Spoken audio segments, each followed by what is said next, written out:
The Mirror TV brings to you one of the most qualified APC state chairman aspirant for EBONYI State, Nigeria, Dr. Harun OGBONNIA AJAH. Yes, sir. Dr. Harun OGBONNIA AJAH.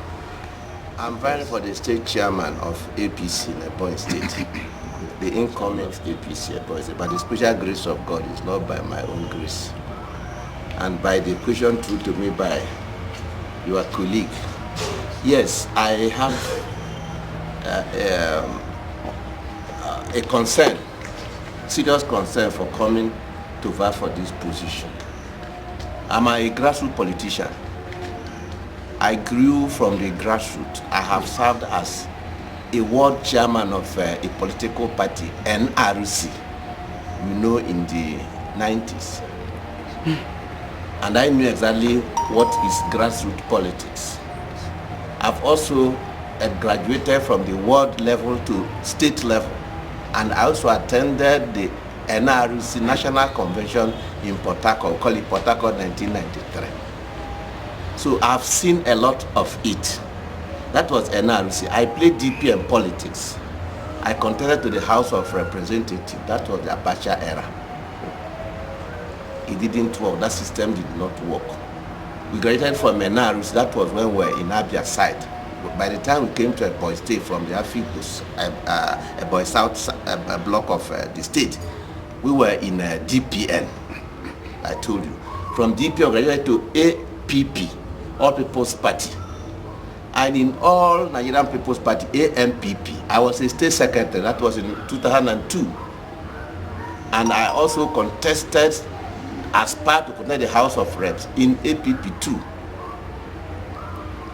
in those golden days. And then I've also endeavored to make my contribution to the state politics, even to the level of a governorship, aspiration.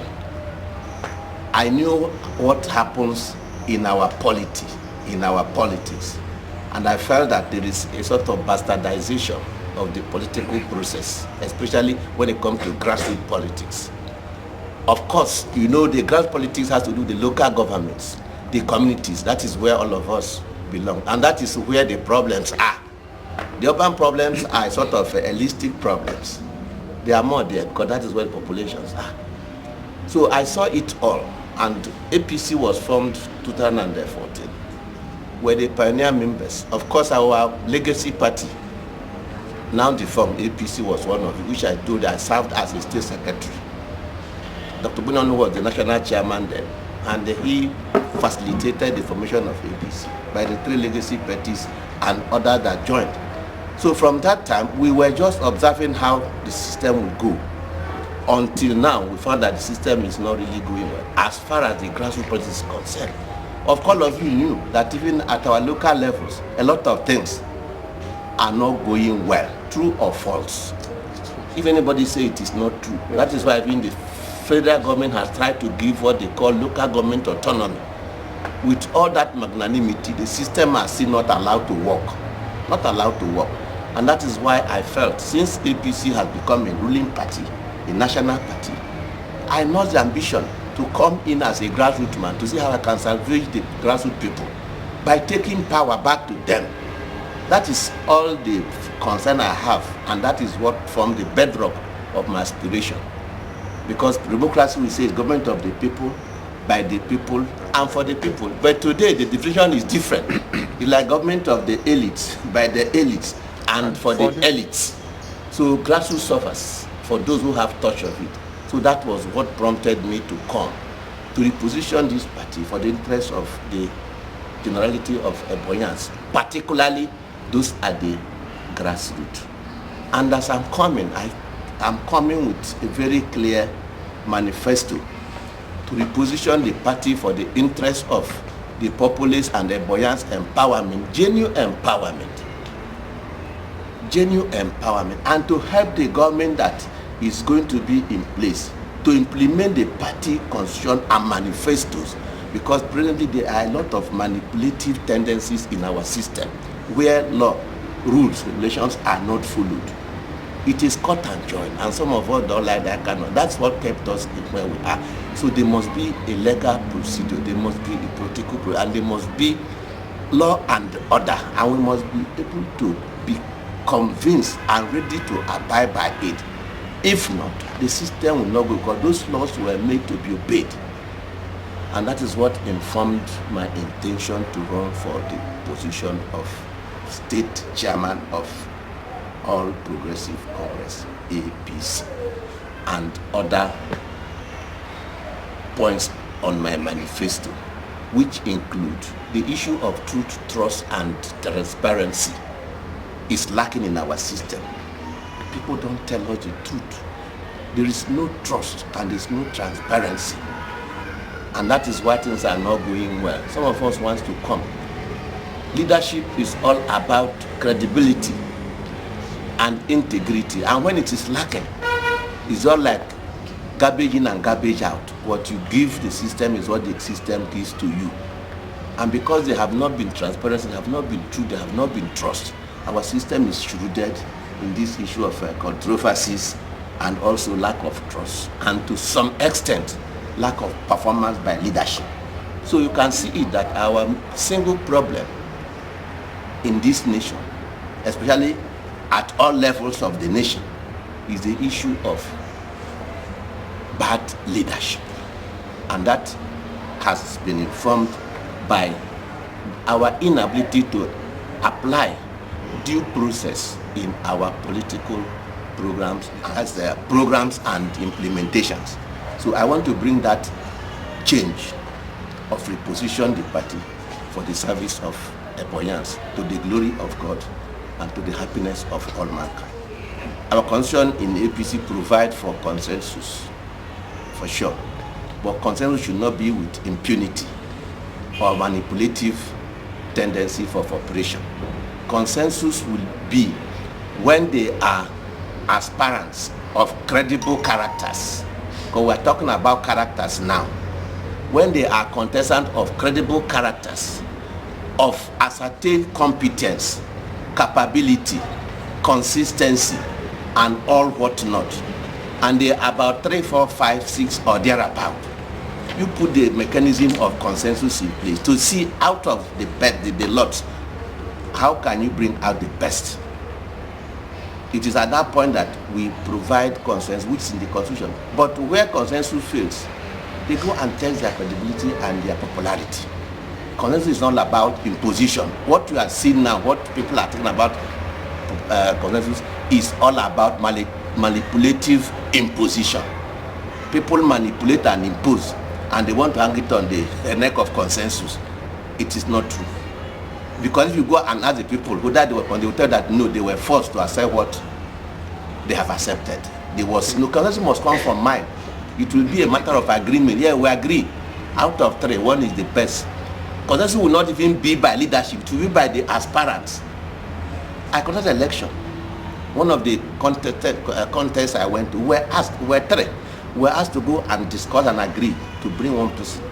In the course of presentation, all of us found that we are all competent and we are all credible and we cannot give way. Then we were asked to go and test our credibility. Where there was no consensus, there should be, due process in the election. But what people now say now that is consensus, to a very large extent to us, it is impunity and it's manipulation and it is sort of imposition. So it cannot be taken to be consensus, which APC constitution had provided actually. But also say, where there's no consensus, the people should go and test the product. The grassroots are caged. For information, they are caged. Nobody is speaking his mind. The questions our people are taking, either on a platter of, a porridge, or on a platter of whatever. So whether the platter of carrot and stick politics, or the platter of that is a conviction and koboko. Yeah, it is that way, because we have seen it all. Where people will be telling you about this, and they'll be even banged with all impunity that if this is not done, it is not democracy. We want democracy to prevail in our system, and that is where we can see true consensus in the process. There are so many things we are doing that does not touch the life of our people. That's our concern. Okay. That you are living good as a big man does not mean that ordinary man there is living very, very good. we should be able to spread projects to cut across interest line. The one that affect the poor, the one that affect the middle class, the one that affect the elites. There are things that we do that is holistic, and the grassroots, the lower level does not have anything to do with it. So government should focus more on grassroots empowerment, not fake empowerment, not paperwork empowerment. I mean genuine empowerment. I said it before now, that our policy is to say how we can transfer people based on our forefathers' dreams on struggling for a boy state. So the government at all levels, and that is why I so much appreciate the federal government stand on the issue of local government autonomy, that they should be giving their money direct, so that the money meant for the people should get to the people. If we get about 4 billion allocation, why can't you share to per head? Let everybody have his own money for this month. Then next month we know that we are going to do project. Let me see whether we are going to find a poor person in this state. Huh? That's the truth. So that is my take on it. So every government, because the basic responsibility of a government is security and welfare of the people. It didn't say infrastructure or building of mansions here and there. It said the basic responsibility of a government is security and welfare of the people. That welfare, it is what they call that place is stomach infrastructure. So if you don't build a stomach, you cannot build any other thing, because hungry man cannot climb mansion, and most of the houses we build here, we don't have even lifter. So before somebody could climb a 10-story building and is hungry, he will collapse halfway. I think that we are doing good for the person. So feed the people first, feed the poor, before you now divert the remaining resources to whatever you want to do. That is what I advise every government to think of. And thank God federal government is doing it. And that's why there are so many empowerment programs by the federal government. Trader money, this and that. Even the one that I'm also participating, this 1,000 federal government special work program per local government. About have 13,000 persons. And federal government is paying them. Everybody is getting 20,000 naira per month. Some has been paid fully. And federal government is thinking about how to continue that program, or to extend it, or to roll it over. These are the type of things that people are very, very interested in. Especially when somebody was at home, I take a form to the person begging. The person thought it will not work, and suddenly he or she gets a lot, but I'm 20,000 naira, and be part and parcel of the process that will have to put the next government in proper shape. Because as a party, the party has a coin and a manifesto.